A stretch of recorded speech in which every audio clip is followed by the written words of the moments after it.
నెల్లూరులోని ఎన్టీఆర్ నగర్ వద్ద జరిగిన ఘోర రోడ్డు ప్రమాదంలో ముగ్గురు మృతి చెందటం, మరికొంతమంది తీవ్రంగా గాయపడటం పట్ల రాష్ట్ర పురపాలక పట్టణాభివృద్ధి శాఖ మంత్రి డాక్టర్ పొంగూరు నారాయణ తీవ్ర విచారం వ్యక్తం చేశారు.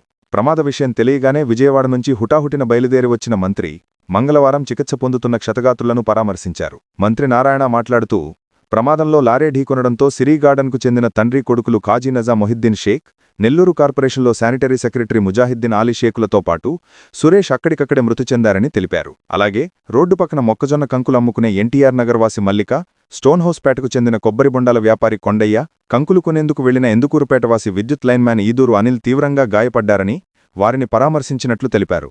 గాయపడిన ముగ్గురిని నెల్లూరు ప్రభుత్వ ఆసుపత్రి నుంచి మెడికవర్ ఆసుపత్రికి తరలించి మెరుగైన వైద్యం అందిస్తున్నామని చెప్పారు. నెల్లూరు ఎన్టీఆర్ నగర్లో జరిగిన రోడ్డు ప్రమాదం తనను తీవ్రంగా కలిచివేసిందని మంత్రి నారాయణ విచారం వ్యక్తం చేశారు.